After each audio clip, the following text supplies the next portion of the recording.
What's up, Night Owls? Welcome to the 6th episode of Real Talk Podcast. Blake and I are ready. Finally, after a week of delay, we are ready to talk about life just like the old times. Yes, of course. Sa True Lang, for those who have been with us, alam nyo na, yung mga dati naming shows. Actually, hindi lang podcast Nag-produce din tayo ng iba-iba pang shows. Ano yun? Drag Race? No. We produced a very special show. Alam ko na yan. Ano yan? Ano to? Control Room. Yes. The very infamous Control Room. Actually, they want to bring back nga daw yung Control Room. Yung hindi tayo titili sa SB19, hindi tayo... Well, the same for me. I'm still objective as ever. And of course, you know the drill. We're all about real conversations. No pretenses. No fucking. This is Real Talk Podcast. Nako, oo. Finally, after 3 typhoons and a lot of habagat, rains and storms, and of course, syempre, di ba yung baha sa Metro Manila, we're back. But before we dive into our main topic for this week, magkamustahan muna tayo. Let's talk about whatever is happening in the world. And of course, ang usapang bayan, this is Sa True Lang. Ito na.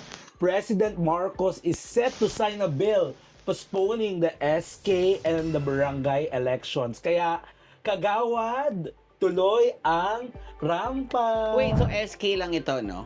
Yes, SK. Barangay. And barangay. Okay, so barangay and SK elections. Supposedly, magkakameron tayo ng election, if I'm not mistaken, December 1 this year.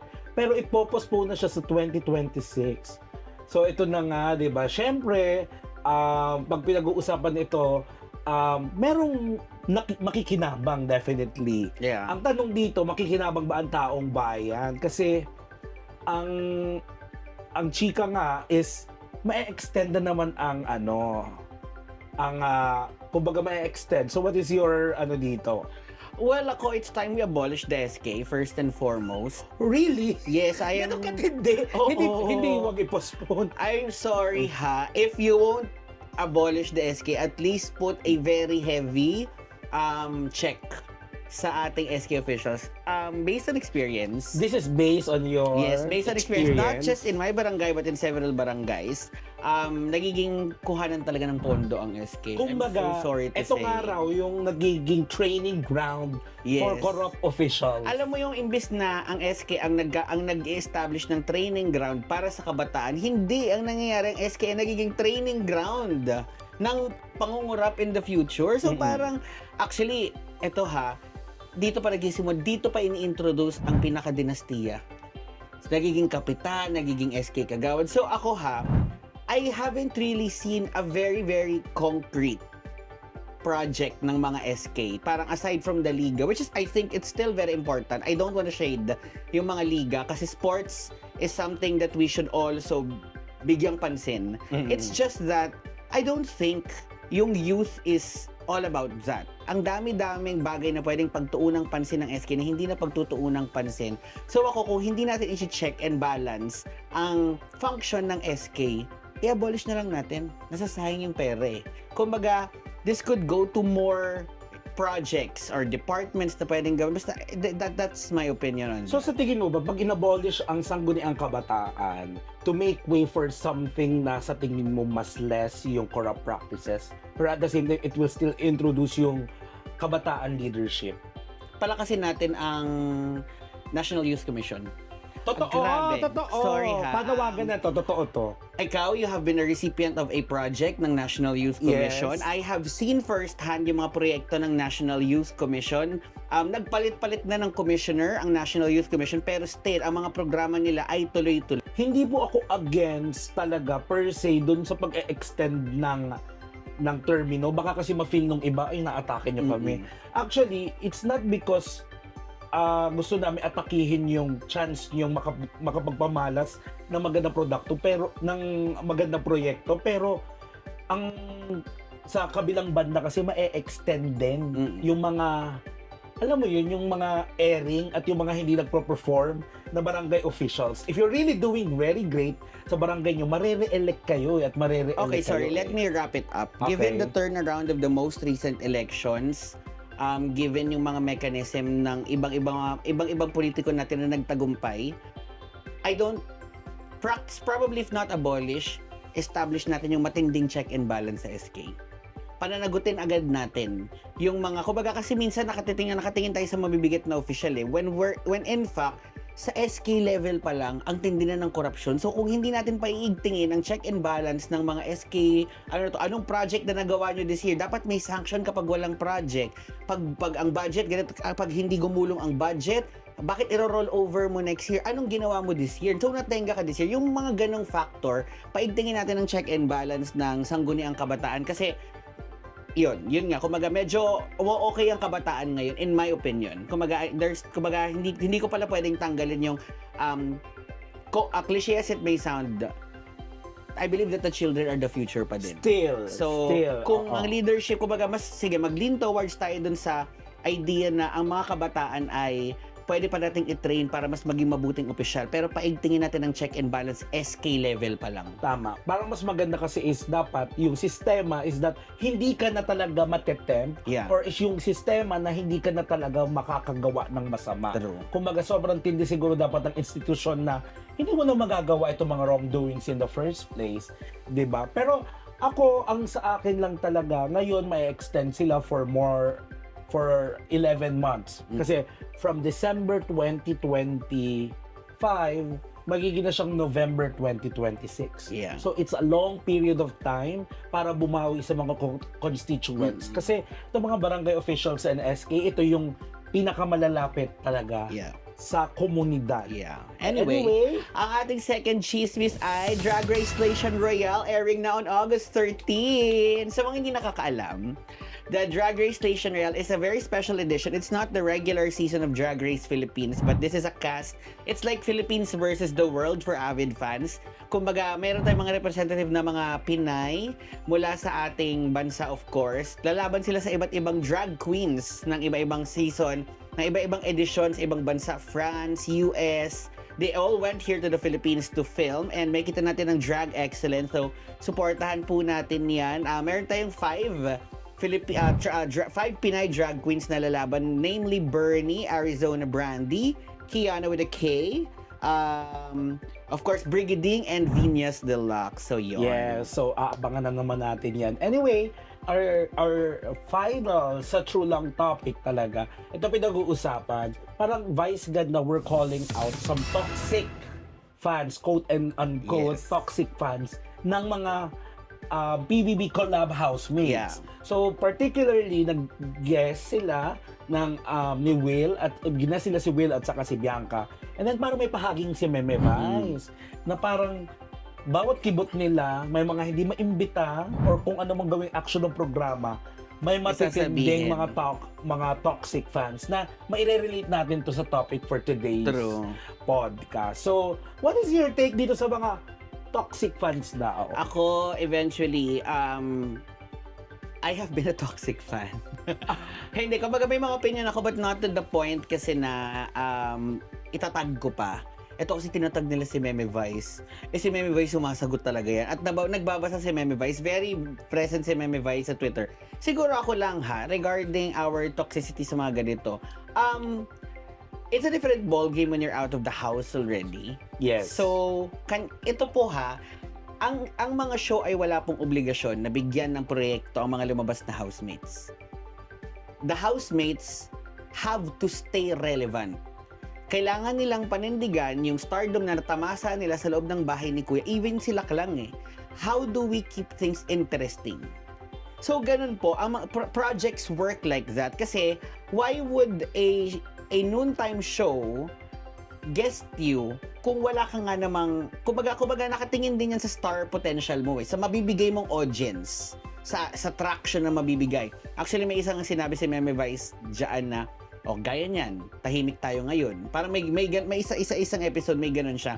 So tayo as fans, hindi ko papansinin yung hindi pag-guest ng idolo ko. In turn, paiingayin ko yung idolo ko, mag-contribute ako sa social media, paano siya mapapansin, mag-iingay. Huwag niyong itag directly kasi mukha kayong nagmamakaawa. Paingayin niyo yung fans niyo, patibayan niyo yung reach ng inyong mga idolo kasi yung mga shows na yan, mag-reach out sila kapag may traction ng mga idolo True. ninyo. Ako naniniwala ako, napapanood natin sa TV, yung guesting nila is just the tip of the iceberg. Yeah. Napakaraming nangyayari behind the scenes. And can you just imagine if you're being very toxic? Etong mga to, syempre yung mga producer, they have the liberty. Prerogative talaga, parang sino i-guess natin? They are equally popular. They are equally, may mga supporters sila na mararami. Pero sino ba yung less toxic na choice? True. So ako, ang message ko sa mga fans is that sometimes yung pagiging nating mag-toxic, nakaka-hurt pa yan doon sa sinusuportahan natin. Yes.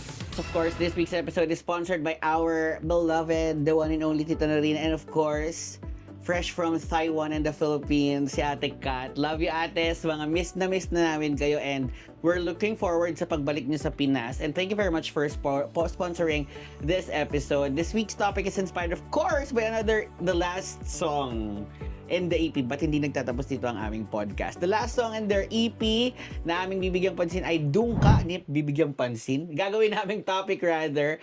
So expect a boldness. Guhubad tayo?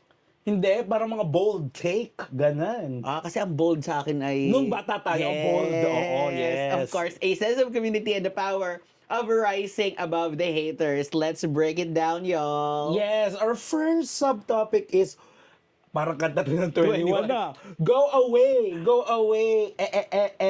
haters. Yes. So, Marami ito- kami niyan. Oo. Actually, let's focus dun sa negativity, dun sa mga online hate, toxic feedback, at saka yung social pressure.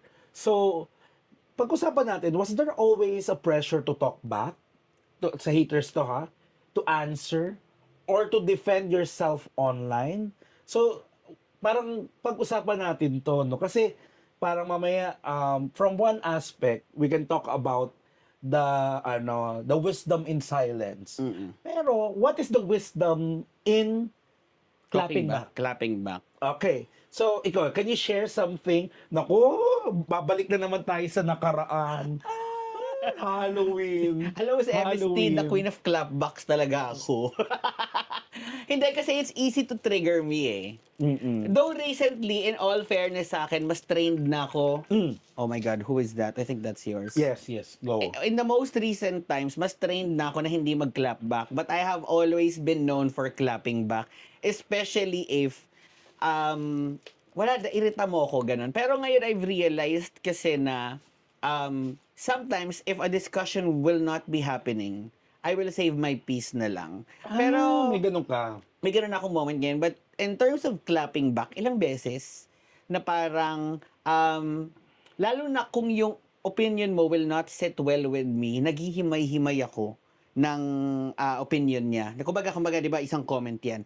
Hihimay-himayin ko yan, i-breakdown ko yan, ugali ko yun. Kasi I have to point out bit by bit kung bakit mali yung sinasabi mo, or kung halimbawang sa amin, i-explain ko sa iyo. Sometimes kasi, ako, pinaka-common naman kasi nating feedback is when people really don't watch the whole thing, Yes. and they probably just say something or react something sa isang parte lang. Totoo. Which is why we're constantly telling people not to splice our videos. You need to watch us from the very beginning. Oo, kasi napakahaba actually ng ano namin eh. Actually, kung gusto nyo nga talaga kaming kilalanin, kailangan nyo magsimula sa pinaka like episode 1.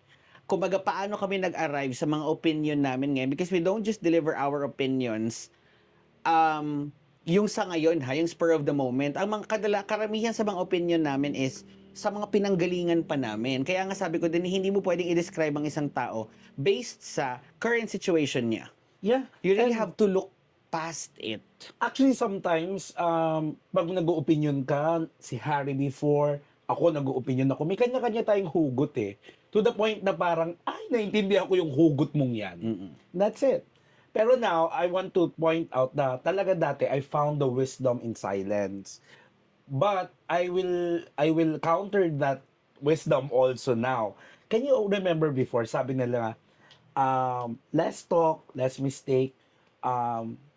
Kumbaga, pag may nangaaway sa'yo, manahimik ka na lang, mas panalo ka doon. Pero alam mo, sa mga nangyari sa politika natin, sometimes pala, pag masyado kang tahimik, pag hindi ka nagsasalita, Yun yung pinaniniwalaan it's eh. also a statement. Yung yung, alam mo yung parang sabi nila na if you continuously lie, it becomes the truth.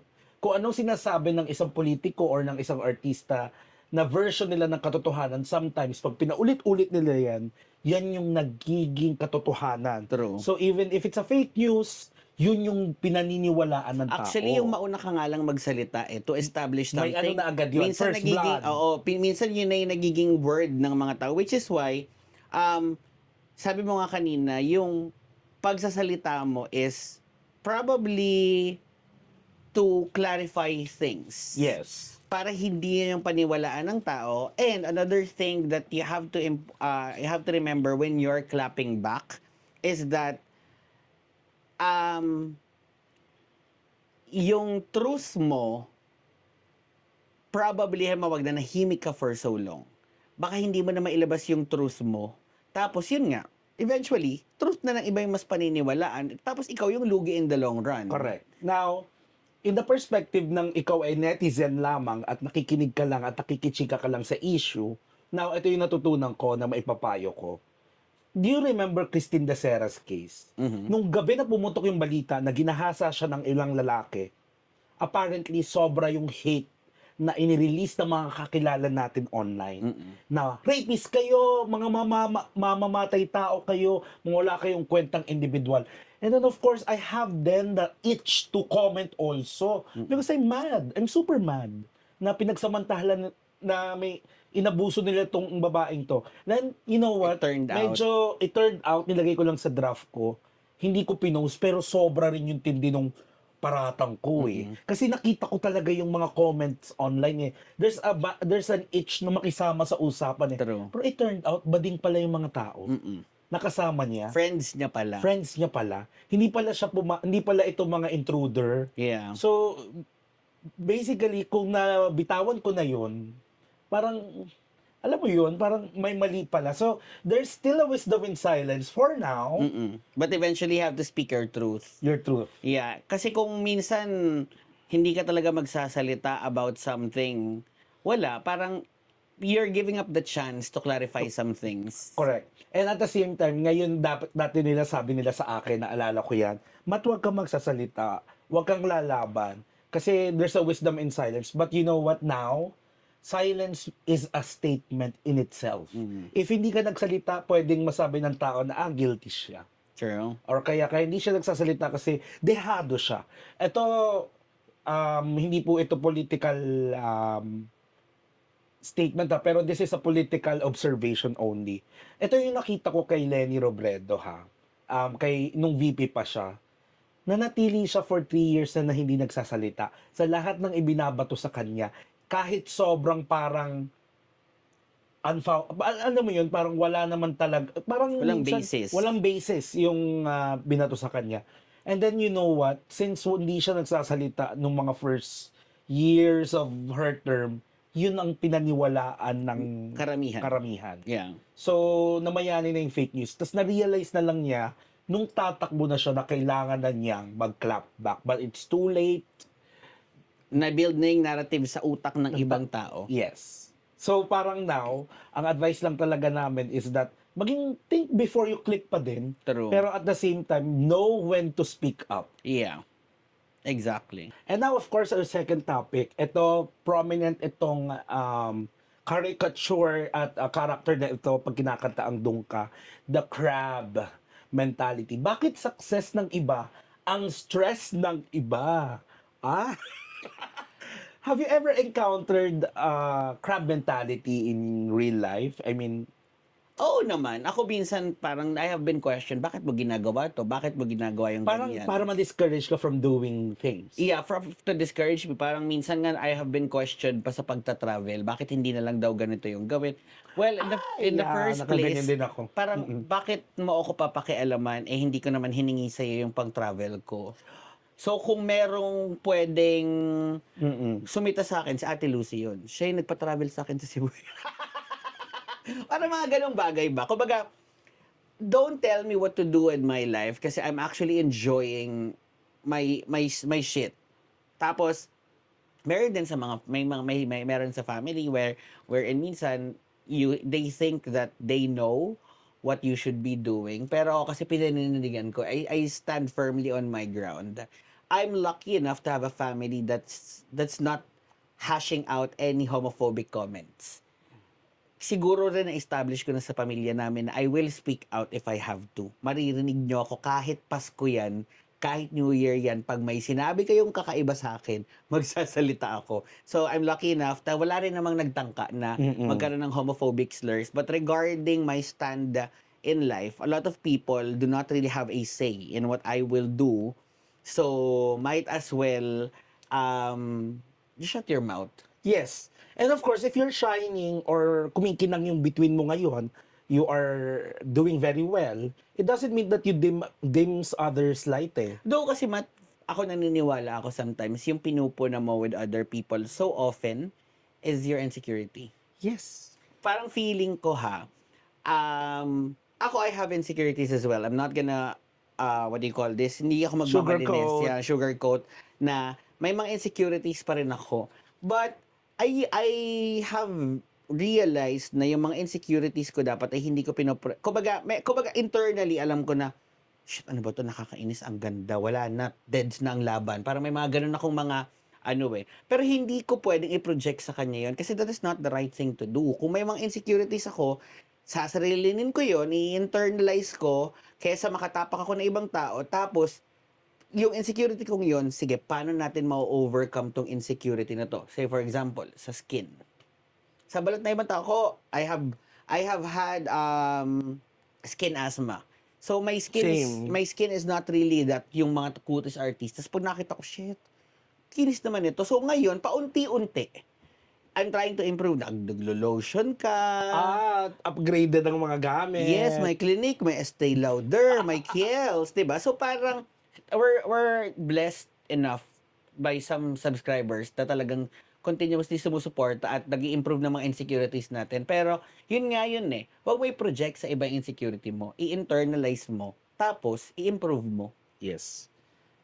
Now, of course, when we talk about crab mentality, sometimes we realize na yung hate or yung evil eye comes from our own inner circle. True. Minsan katrabaho mo, minsan kaklase mo, minsan kapwa mo Pinoy.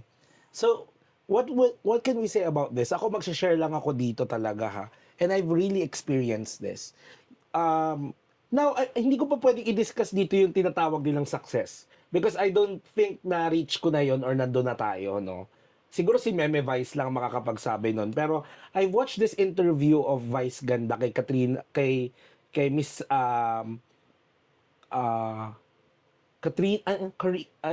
Miss Casey Constantino. And sinabi niya na people actually wanted you to succeed but not more successful than them. 'Di ba? Parang marami daw ganon na parang they wish you success but not more successful, hindi yung mas successful kaysa sa'yo. True. 'Di ba? Now, ito lang gusto kong sabihin talaga. Ito lang talaga yung anchor ko for not being able to dwell into the crab mentality. You need to have your own ecosystem eh. You need to have your own silo. When we talk about that, parang may isa kang bubble na ikaw lang eh. You assess yourself. 'Di ba? What is your goals yourself? Huwag mong i-compare yung success, yung goals, milestones mo Sa ibang tao. sa ibang tao. Kasi magkakaiba tayo eh. True. Timing is everything pa rin. Your timing might not be other people's timing. Yes. And sometimes you need a reality check then na parang, oops, remember yourself 10 years before. Dati, ang Jollibee is a luxury. Yeah. Now you can eat Jollibee. I'm sorry, you can eat McDonald's as much as you want. Yun nga eh, actually yung isa ko palang gustong i-share dyan, may mga comment kasi ako before na from relatives din. Relatives. Na parang some, not all. May mga comment na, pa-travel na lang yan si ganyan ngayon, tapos di man lang ganito, di man lang ganyan. You know, sabi ko nga na-share ko dati, ang outing lang namin ay kapag nanalo si Kagawad, pag nanalo kami sa talent competition, pag sa street dancing, Ngayon, kaya mo nang mag-outing nang hindi ka dumadaan sa mga gano'n, eh. Dati tinitiis mo yung L3 or naka-truck kami pagbabiyahe papuntang Zambales. Ngayon hindi na gano'n yung case, eh. Mm-mm. So sabi ko, I may not be there yet, pero I'm doing something or working something out para, you know, ma-up ko yung sarili ko kung saan ko anong Totoo. kasi hindi ko naman siya ginagawa to prove something to the people, eh. I'm doing it for myself kasi hindi ko siya na-experience before. So I'm super happy na na-experience ko siya now. Ngayon nga, parang pag pinag-uusapan diyan, eto parang medyo naniniwala na ako. Can you explain this? Yeah, it's Hindi not I don't eto daw ay kontra sa evil eye. evil eye. Eto, do you believe in evil eye? Yeah. Na sometimes now you shouldn't share something na pinaplano mo. Huwag mong ipamamalita na nagpapabahay ka. Ipakita mo na lang yung titulo mo or ipakita mo na lang yung bahay mo. Huwag mong ipamalita na mag-a-apply ka sa isang trabaho abroad kasi daw nadidiskaril kapag pinapamalita mo. Or huwag mong sabihin na ginagan mo yung promotion kasi more likely may kokontra dyan behind the scenes. May At nakaabang na. may nakaabang na evil eye and it can manifest in yung pinakamalalapit mong kaibigan at katrabaho. I'm not really like super sa mga bagay na yung what do you call this? Yung mga bagay, ganitong mga hindi ako nagko-collect ng mga ganito. But this has meant a Yung lot. mga kontra-kontra. Mga kontra-kontra, pangontra ng ganito. But this has meant so much. This is more of a symbolism sa buhay ko ngayon na parang I will not let you know what I'm up to. Mm, Pero makikita mo na lang ako dun. Parang nobody saw it coming na I'll actually be going to places this year, eh. But I did. And I'm happy na, kumbaga, I know na minsan iniisip, kanina nag-gear kami ni Matt, eh. Magsi-Singapore kami, galing lang kaming Taiwan, tapos makakapag-Hong Kong pa kami ngayon. Kumbaga sabi ko, oo nga, kumbaga sa part namin, hindi na malaki yung danyos kasi and super appreciative kami sa mga tumulong. And it means so much. Pero hindi kasi talaga to feasible lahat ng ganun kadali kung wala yung mga ganun. And yung mga travel natin ngayon, super thankful ako kasi sa sarili ko lalo na sa akin na kumbaga hindi naman talaga madali yung mga gantong bagay. At least napapakita ko pa rin sila na, may mga taong sumusuporta at naniniwala sa amin, eh. Kumbaga hindi man kayo naniniwala, but these people who are constantly behind us or beside us, wherever you are, maraming salamat po kasi you're helping us prove to yun sa mga evil eye na we're doing something with our life. Actually, eto ha, before ako mag-ano doon sa next kong ikikwento, napapaisip nga ako sometimes sa support na few. Yung support na nare-receive natin sa mga tita-tita natin, sa mga kuya-kuya natin, at saka mga ate-ate natin na, my God, sometimes yung hindi pa nasa inner circle mo, kamag-anak, katrabaho, kapitbahay, ang susuporta sa'yo. Yes. Yung strangers pa, di umano, ang tutulong sa'yo umangat. Grabe. Kasi sometimes yung mga akala mong kakampi, malalapit sa'yo, sila pa yung hihila sa'yo pababa. Pero now, eto nga, di ba, pinag-uusapan na rin lang natin to before tayo mag-move on dun sa next na crab mentality. When it comes to promotion, para lang relatable, ganito kasi, yung first work ko, napopromote yung mga tao sa paligid ko na feeling ko, in my own opinion, less deserving. Kasi ako talaga, hindi ako nagsasabi na I want to be promoted or I'm gunning for that promotion kasi natatakot ako hilahin pababa. Kasi sometimes, pag masyado kang maingay na gusto mong ma-promote, may kokontra na management, co-worker, parang may kokontra. Pero apparently, you know what, nung exit interview, kaya daw hindi ako pinromote kasi I did not express Your the desire, the intention to advance. Ngayon, mas binaprioritize pala nila yung medyo nagiging irritable ng empleyado na gusto nang ma-promote. Though I think dapat meritocracy pa rin tayo. Yung feeling ko naman in your case, it's more of like, not out loud. Out loud. Pero you tell your intentions to the right people. Kasi Yes. not everyone matters. Not everyone matters. Sabi nga nila, sana ma-adapt na rin natin, di ba? Lalo na sa mga artista ngayon na nakaka-receive ng bashing. Maapektuhan ka kung ang nag-bash sa'yo ay yung taong kilala ka. Kasi sometimes, yun yung talagang parang baka kailangan mong pakinggan yung bash na yun. Anyway. Baka hindi nga siya bash eh. Oh, Baka valid baka critic truth naman slap. siya. Pero I think yan ang ating next topic. Oo, grabe tong evil eye. I want to talk about that, ha? So, pero, sometimes na totoo, parang ano na lang, parang watch na lang kayo, huwag mo na ipamalita, pa may result, saka mo i-share. Yes. Katulad nagtitake ng exam, huwag mo sabihin mag-take ka ng board. Ipamalita mo na lang pag bumasa ka na. Okay. Yan sinasabi naming third topic namin, yung thin line between constructive criticism and shade. Oo. How would you differentiate when someone is shading you? I mean, you mentioned earlier na yung pagkakakilala nila sa'yo, kasi baka mamaya, kumbaga yung nagsasalita, hindi ka naman pala kilala. True. So, apart from that, how would you determine the thin line between shading and constructive criticism? Now, syempre iba't ibang aspeto yan. Sometimes online, sometimes sa work. Sa online muna, sa Summer TV. When we were bashed, our first bashing na matindi, nabash tayo sa Twitter, na feeling talaga natin it's very, very unfair. And parang grabe, parang nabash tayo dahil tumili tayo sa boys. Tingnan nyo na lang ngayon, di ba? Yeah. Nakakatili naman na talaga sila. Hindi ba dahil ba din tayo? May mga ganun tayong questions before. Pero ang sinabi ko sa inyo dalawa ni Harry is that even though we feel na unfair yung naging komento at bashing sa atin ng mga tao, we still need to learn something from this. 'Di ba? Kailangan may baon-baon pa rin tayong learning from the shade and the plain hate. Now, let's go back naman sa trabaho. Sometimes you're very proud of your work, you're very stubborn, and you feel like ikaw yung mas nakakaalam. So minsan, may sinasabi silang suggestion, ang dating sa'yo, it's hate, it's shade. Pero sometimes it's constructive criticism naman pala. So, yung pagproseso mo. Yung pagproseso Yung mo. pagproseso mo nung comment. Yes. It actually matters pa din kasi siguro mag-apply dito yung don't make promises when you're happy, don't make decisions when you're mad. Yes. Kasi parang nagde-decision ka sa opinion nila kasi kumbaga probably heated up yung argument tapos nakapagsalita ka against dun sa comment kasi na-feel mo na shade siya. So, I would also agree, kapag may mga ganitong comments, iproseso mo muna, baka True. naman tama sila. Kung feeling mo talaga yung opinion nila is totally out of nowhere, and so take a step back, isipin niyo muna kung ano yung sinasabi niya, kung saan nang galing to, kayo ang nakakalam niyan, mga backstory ng taong nagbigay sa inyo ng komento.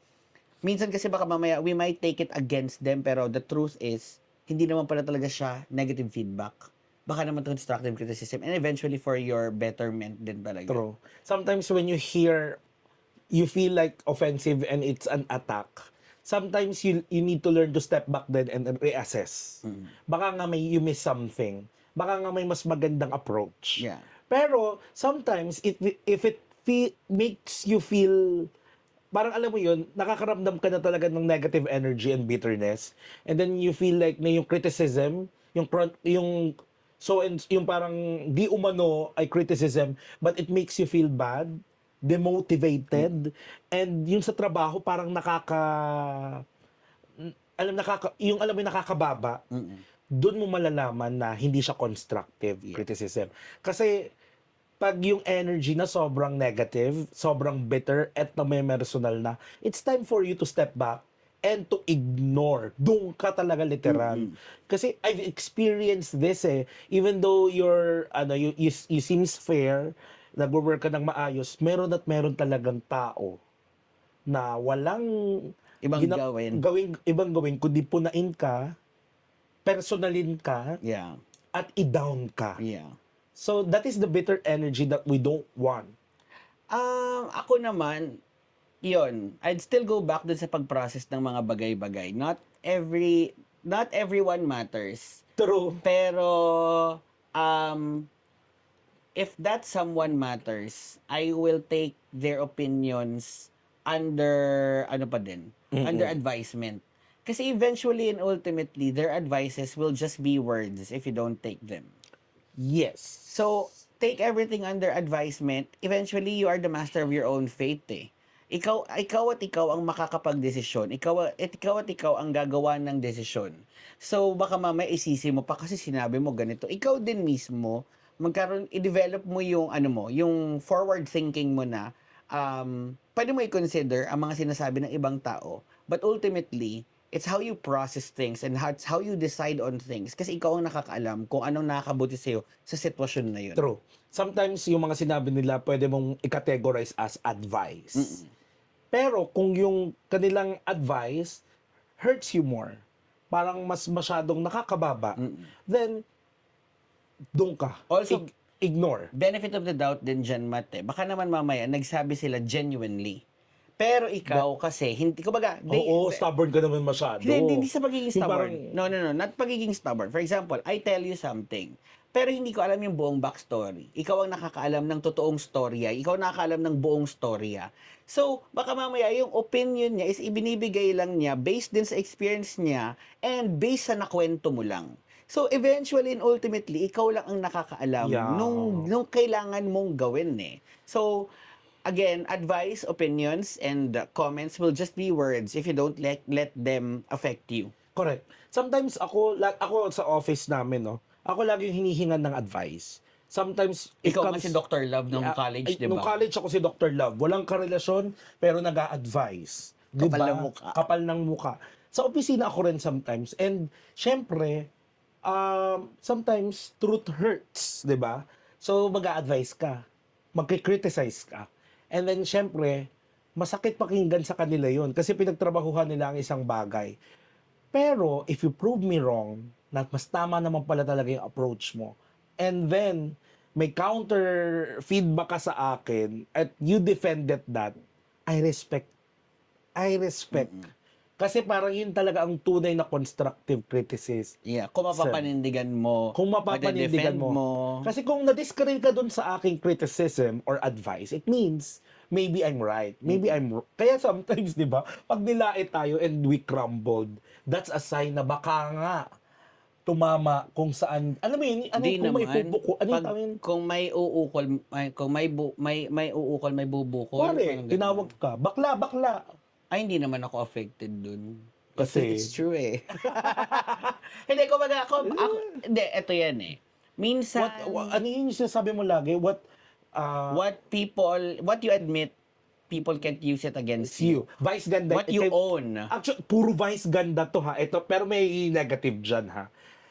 Ito napansin ko na to. This is the showtime na hindi pa sila noontime show, no? Yung approach nung mga bakla noon, ito po ha, ito is pop culture. Mga approach noon, pangit mo, pangit ako. May magagawa ka? Ganon. O kaya, ang pangit mo kumanta, pangit ako kumanta. So that you cannot use that Against me. against me. But not too much. Not too much. Why? Sometimes, pag sinabi sa'yo yun, parang mas maganda rin na may kaunting humility. Na parang pag sinabi, pangit ka kumanta, and you're a singer, you make that as a living, or may mentor na nagsabi sa'yo yun, maybe take that as a motivation also. Kaya nga kanina yung sinabi natin na parang sometimes you hold that is this an advice or is this a bitter energy? Well, it still depends sa komento. Yes. There are some things that you really cannot change. Yeah. For example, when they say bakla ka, can you still transition to becoming straight? I don't think so. Parang siguro, when you own something, yung talagang, kumbaga, gets ko yung point mo na onting humility, and I think it should apply to everyday thing. But sometimes, I get it. I've used that as a mechanism ng high school. And that's fine. Na Yeah. parang you cannot use that against me already because I've already told you. Pero ito na, 'di ba? Yung sa pakikisama, na-topic na natin 'to. Hindi mo rin pwedeng i-argue katulad nung nabanggit nga ni Mama Ogie kay Fiang na parang ito ko Ilulugar mo. Ilulugar mo siya because No, I get that. Siguro, ako medyo umano lang ako kanina dun sa kasi, yun nga when I really used that as a shield way back high school. I remember, hindi niyo ako pwedeng asaring bakla. alam niyo na eh. Sinabi mo na Oo, sinabi ko na, ano pang bala nyo sa akin ngayon? Parang ganun. I don't place that, kumbaga never akong nabully. Nung, sa totoo lang, mas pumapalag ako, mas nauunahan kita bago mo ko unahan. Yan ang mantra ko nung high school. Kaya parang sabi nila, ang strong-strong daw ng personality. Kesa naman, lampahan ko yung sarili ko, wala na nga akong backing resources. Mahirap kami. Tapos, tingin nyo pa sa akin dito mahina sa eskwelahan. I have to establish something.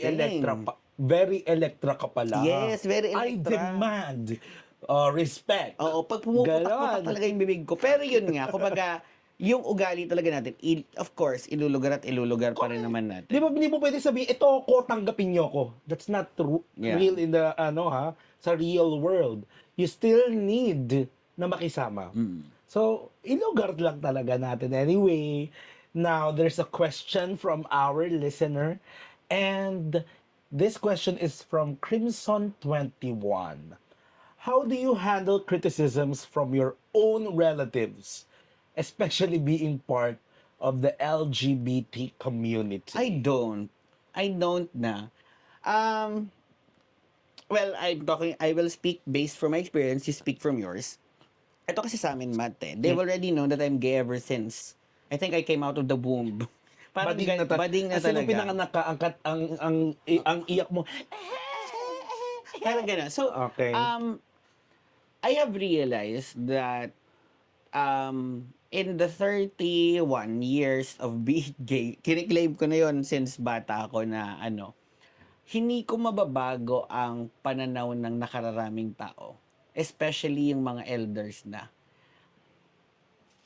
Pero kasi, eto honestly ha, even yung grandmother ko, meron yung mga minsan na Homophobic kumbaga hindi niya alam, comment. pero kinalakhan na niya. Totoo. Oo. Now, ito natutunan ko ha. And this is really being taught doon sa, nalimutan ko lang yung specific na subject, pero at the age of 10 to 20s, actually even our age, we can still change our views. Medyo nasisway pa din yung mga views natin sa bagay-bagay.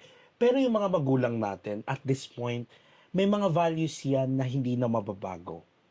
Set in stone. Tuloy ko. Parang ang sa akin kasi is, kumbaga, not that they're set, kumbaga, ako nakakausap ko siya from time to time, nale-lecturean ko, pero alam ko na sa pamilya namin, meron at meron pa rin mga ganon, mga ganong comment sa mga tito, mga tita. Pero ako, I don't want to make things awkward, lalo na sa pamilya. Kumaga, again, I'm speaking from my situation. Kumaga, lalo na masaya yung mga gathering namin. You don't want to make things awkward. You don't want things to appear as if... may eksena sa handaan. Oo, ayoko naman ng mga ganun pang eksena sa handaan pa kayo magkakaroon ng confrontation. So ako, minsan, ina-absorb ko yon, hinahayaan ko na lang. Yes. You don't have to correct everything, especially kung hindi mo na mababago. But there will always be small talks, lalo na sa lola ko. Minsan, hindi, papaliwanag ko sa'yo, ganto. O, ano pang magagawa niya? Pag sinabi, ay, bakla, ay, gwapo nga, kaso bakla. Mami, kung pangit ba siya at naging bakla, sayang pa rin ba siya? So, paano ako?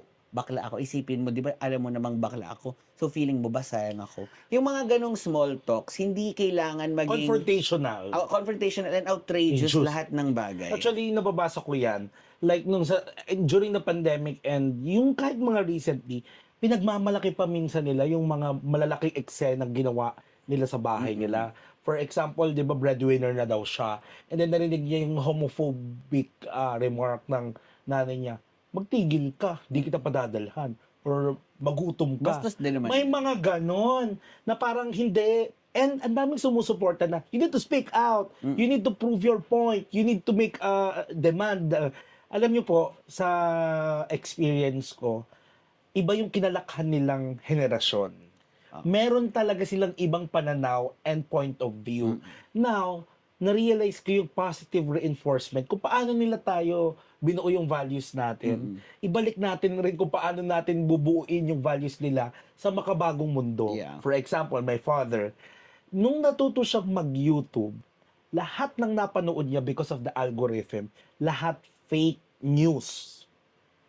Lahat ng napanood niya, pinaniniwalaan niya. Diba? And then of course, nung una kinokontra namin, hindi talaga pag confrontational ka, hindi sila makikinig sa'yo.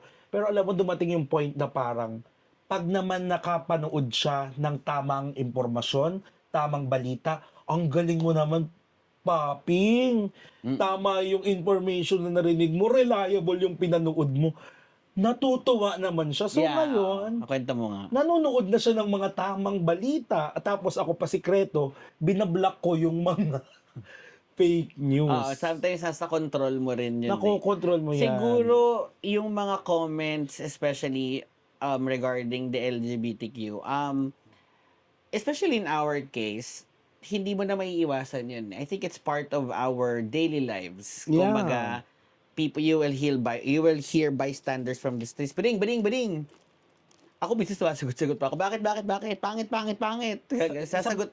Oo. Pero, not every comment is worth attending to. Tapos, minsan, may kita naman nila, kumbaga, you show them na, yes, you may have a difference when it comes to your gender preference. They may be straight, we may be on the spectrum ng gender spectrum, pero walang pinagkaiba eh. Kumbaga, we're still both working our asses off. Kumbaga, tinatahak mo yung landas na gusto mong tahakin, nagkakaproblema ka as a straight person, nagkakaproblema din ako sa gay person. Sometimes, kapag pinatulan mo yung mga ganong bagay, ako, this is just in my case, hindi ko siya gaano binibigyang pansin. And I'm lucky to have a family na hindi naman talaga homophobic. May mga konting pero na pag-uusapan yun. Yung mga outdated remarks. Yes. Ito, may kikwento lang ako sa'yo. Ako, sorry po apologies dun sa mga makabagong gay. Pero naniniwala ako. Sorry, ito alam ko toxic tong pakinggan and nakukorek ko naman yung sarili ko. Sabi nila, naku, bakla na nga ako. So, dapat hindi na ako bakla. Alam mo yun, hindi na ako magpaka-canalation. Kung bakla ka na, dapat maging matalino ka na. Yung iba sasabihin, ano yan? Masyado kang tinatawag dito ba? Parang ibig sabihin ba noon, porket bakla, hindi na pwede maging syunga, hindi na pwede. I'm not saying that. It's just that we're not yet living in a perfect world na tinatanggap lahat ng mga bading. Kasi meron akong kakilala sa Tondo, Manila. Siya si kakilala po namin siya ni Blake. May kapatid siyang kambal na bakla. Yung kambal na baklang yun, nagbisyo. Pareho. So, minsan binibiro ako, patinuin mo nga yung... Kasi nakikita nila ako parang matinong gay. So, parang pagsabihan mo na nga, bakla na nga, mahilig pang mag-chonky-chonky, mahilig pang mag-inom, magpakalasing. Baka pwedeng straighten up mo sila, bakla na nga sila, salot pa sila. Pag ganun ako. Pero, realizing and nakaka-offend yun na, porket babakla, ibig sabihin, Hindi na pwedeng magkamali. pag lalaki nagbisyo, okay lang. Pag ang lalaki nagkamali, okay lang. Ay, sasabihin ng mga kababaihan niya, pag kami nag-cheat, sobrang nyo kami dinadam, pero yung asawa namin, tinotolerate nyo. There's a truth in that matter. Pero sa ating mga bading, sasabihin toxic titas na tayo, sasabi ko lang talaga, well, sana dumating yung future na hindi tayo ma-judge based on our gender. But for now, we're living in a society na mamagnify ang mali ng isang bading. Kapag ako yung bading na nagnakaw sa opisina, yung mga susunod na bading hindi na pagkakatiwalaan. Sasabihin nila pag bading magnanakaw, pag bading malas. So now, since hindi pa perfect yung society natin, let's uplift each other by acting very... Pero have you, Very, hindi mo cordially nakausap well. yung kaibigan mong yun na ganito, hindi porket ganito, hindi na, kumbaga, meron ding mga straight na ganito rin ang buhay. Yes, but it's coming from a place of love. Oo, parang, Sabi kasi nila, kinausap mo ba siya? Oo, yung hindi yung dalawang kapatid niya ha, siya. Siya It's mismo. coming from a place of love. Sabi niya, Matt, ayaw kong maapi yung mga kapatid ko. Bading na nga sila. Kumbaga, yung being bading pa lang, magiging gay pa lang, is already subject to bullying, subject to the, yung parang criticism ng society. Tapos, nag-adik-adik pa sila. What did he tell you nung sinabi mong, di porket bading yung kapatid mo, Agree naman. Yun nga lang ang pinupunto niya. So parang ako kasi, I would have told him na, you handle it as if there's no difference in gender. Yeah. You correct them or pagsabihan mo nang hindi mo pinipress yung gender kasi minsan pag press mo yun, baka mamaya mas lalong hurtful sa kanila. You Totoo. talk to them as an equal, which everyone should be doing. Equals tayo regardless of your gender, regardless of how you view other people or how you view your relationships. Mas okay na kausapin mo sila head-on na hindi nasasama yung slur na or yung description na bading, tibo, tomboy, bayot. Kausapin mo sila as a normal person. You talk from a place of love without dragging in the gender. Because sometimes that could worsen things eh. In the manner na ma-hurt sila na bakit kailangan mo pang pansinin yung pagiging bading namin or pagiging part ng LGBT namin. I would have done it that way kung ako yung kapatid nun kasi regardless of the gender, everyone is prone to making mistakes. Yeah. And not to further discuss kasi we have time limitations, pero now I will, sa totoo lang yung pag-handle ng criticism natin from our own relatives, ang sa akin lang, hindi ko kayo i-judge if you really need to isolate yourself from toxic relatives. Yeah. I won't shame you if you need to cut them off. Kasi ang dami kong napakinggang kwento na parang sometimes, di ba, yung parang sarili mong kadugo, yung talagang magde-drain sa'yo. Pero at the same time, communication is still, is still the key for every misconceptions and of course, yung mga abusive comments, Yeah. di ba? Now, as we end this, yun lang naman yung message namin. And dahil Yes. nakikinig kayo sa amin, naniniwala ako na kahit pa paano, hindi kayo Love nyo kami. hindi kayo homophobic. Oo, di ba? Oh my God, are you excited for next week's episode? Yes, because babanatan agad namin ang pinakabagong kantang collaboration ni Sarah G at ni SB19. This is episode 7, Umaaligid. So Oh my God. coming next week. Mag-comment nga kayo, paano natin ito itatackle? Are we going to talk about mga sasaeng? Or are we going to talk about yung mga stalkers ko? Feeling ko hindi naman siya. Ako ha. This is a suggestion. I would rather have it dun sa context nung yung ugali ni Victor. Kayo, how do you want us to discuss Umaaligid again? Thank you very much to our sponsors for today's episode. Tita Norina and Ate Kat, mahal na mahal namin kayo. Uwi na ulit na kayo ng Pinas, please. Mag-chismisan na ulit tayo. And Tita Norina will be coming soon. At medyo matagal-tagal siya dito, so matagal-tagal na chismisan. Of course, thank you very much for tuning in. Again, if you'd like to support us, please check out the description box below. Maraming salamat sa pagsuporta. I am your sugar spice and sometimes nice. My name's Blake. And this is Matt. See you next week!